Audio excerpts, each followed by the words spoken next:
Hello friends, कैसे हैं आप सब। उम्मीद है आप सब अच्छे ही होंगे।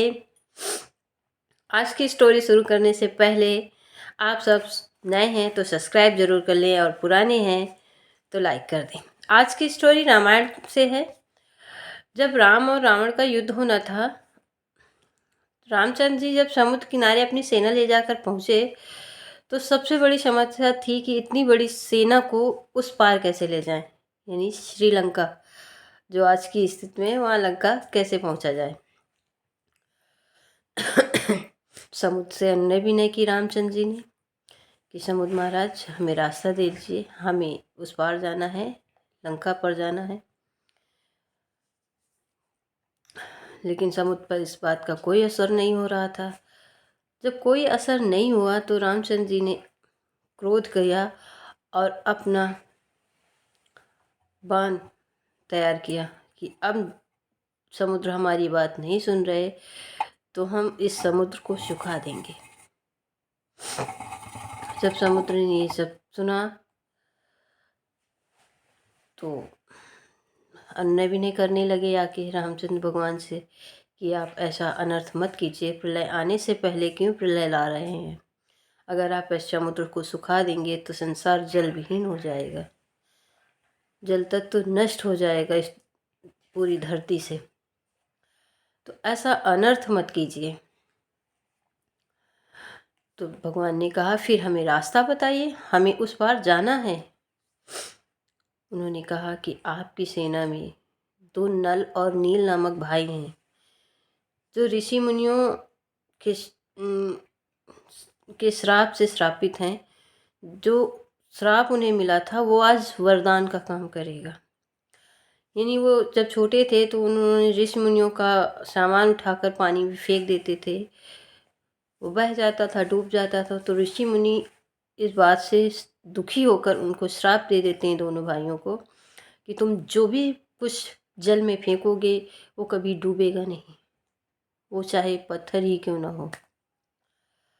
तो उस श्राप का, उस वरदान का आप उपयोग करें, नल नील के द्वारा इस समुद्र में पत्थर फेंकवाएं और पुल का, सेतु का निर्माण करवाएं।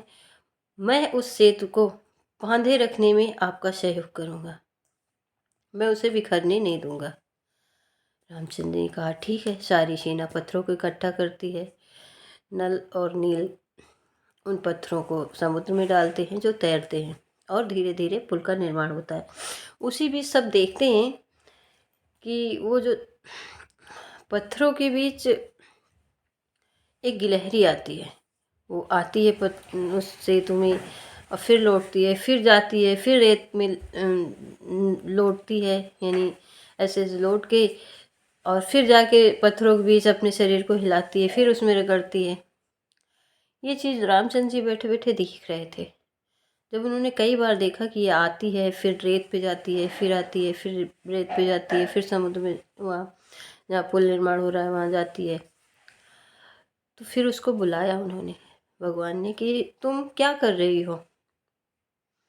तुम वहाँ से जाती हो, रेत में लौटती हो और फिर वहाँ से जाके पत्थरों के बीच लेटती हो और शरीर में जो बालू मिट्टी लगी होती है उसे गिरा देती हो। तब उसने कहा कि भगवान, मैं और तो कुछ मदद नहीं कर सकती, पर जो ये बड़े बड़े पत्थर हैं इनमें जो जब आप चलेंगे तो पैरों पे इनके जो नुकीले भाग हैं वो लगेंगे। तो मैं जो कर सकती हूँ, पत्थर तो नहीं उठा के ला सकती, उस पर श्री राम तो नहीं लिख सकती, पर मैं ये छोटी छोटी मिट्टी के कण, बालू के कण लाकर इस समुद्र के पुल के ऊपर डालने का प्रयास कर रही हूँ ताकि जो ये पत्थर के नुकीले भाग ये छुप जाएं उन पे और ये पैरों पे ना चुभे। भगवान ने उस गिलहरी की ये बात सुनकर बहुत खुश हुए और उसकी पीठ पे हाथ फेर देते हैं। कहानी यहीं ख़त्म होती है। कहते हैं जो आज भी गिलहरी के पीठ पे उंगलियों के निशान है वो श्री रामचंद्र जी के द्वारा ही दिए गए निशान है, जो उन्होंने हाथ उसकी पीठ पे फेरे थे। कहानी बहुत छोटी सी है पर सबक बहुत बड़ा देती है कि हम कितने भी छोटे क्यों ना हों, पर हम जो कर सकते हैं वो तो करें ही। जो हमारी क्षमता के बाहर है, वो तो कोई बात नहीं, जो कर सकते हैं हम उतना तो करें ही। कितना भी हो, कुछ भी हो, दूसरों को सहयोग करें। आप जितना कर सकते हैं, दूसरों के चेहरे पर मुस्कान भरने का प्रयास करें। यही सच्चा जीवन है।